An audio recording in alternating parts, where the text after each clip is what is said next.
Now listen, voters in the UK, the EU and across the developed world. This is a call to action. We need you to contact your heads of state to tell them not to sign the UN Global Compact for Migration. UK, get your heads out of the Brexit shambles for a few minutes and listen. On the 10th and 11th of December, our heads of state will be signing this deeply damaging document produced by those highly educated, highly salaried and unelected people at the United Nations. They have produced this compact that will silence free speech, media freedom, and if you think you're in control of your borders, think again. This compact backs the EU and the UN's aim to flood our nations with 59 million migrants by 2025. Yes, you heard right, 59 million migrants by 2025. Yes, the clock is ticking. It's nearly 2019, just 6 years to go. Why are they doing this, I hear you ask? Because in the year 2000, these numpties came up with the idea that our populations were declining and therefore needed replacing. But how things have changed. EU unemployment is at a record high. Some countries have 50% youth unemployment. In some areas of Greece, it's even up to 75%. Most countries that have taken in migrants are finding they are unemployable.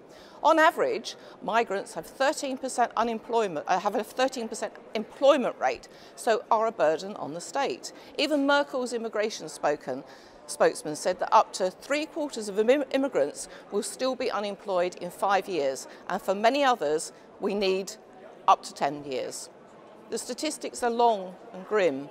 Voters in the UK, yes, you, pay attention. Mrs May will sneak into Marrakesh to sign this dodgy deal, just like Gordon Brown before her did when he sneaked in to sign the Lisbon Treaty. No nice group photo, just her signature that binds all of us to uncontrolled immigration.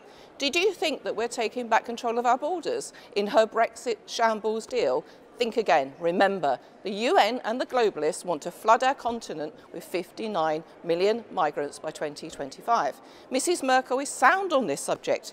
She says nation states should be prepared to give up sovereignty and it is nationalistic not to sign. So UK citizens, did you think that Brexit means taking back control of our sovereignty?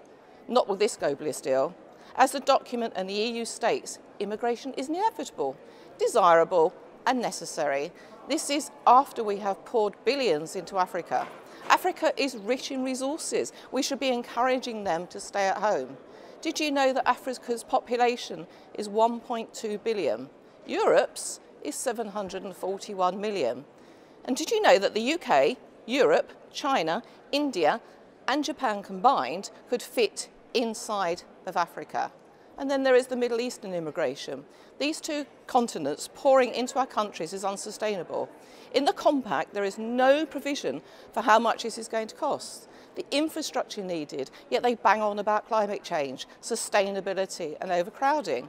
And there is the complete absence of democratic deficit of this compact. No one asked the voters whether we wanted this. No one asked us if we wanted our culture and identity crushed. And why? Because they know they would never get this past the voters. And then there is the serious question of free speech and how we refer to migrants, refugees and asylum seekers. In their eyes, they're all one. Children will take precedence. Sounds sensible. Not really, because it will encourage migrants to people traffic their children for eventual family reunification.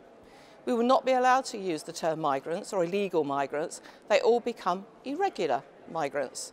The media will be told what to write and the language to be used. Social media will also be controlled more than they are already. It will be illegal not to use their prescribed language. There is a lot in this compact that needs to be stopped. So what can you do? Write letters, not emails, to your elected representatives. We are not alone. The US, Australia, Israel, Slovakia, Austria, Bulgaria, Poland, Hungary, the Czech Republic are not signing. More are joining every day. If we don't stop our heads of state signing this document, then you can say goodbye to democracy and your way of life. Get to action, people, and get in touch with your heads of states and stop this global compact being signed.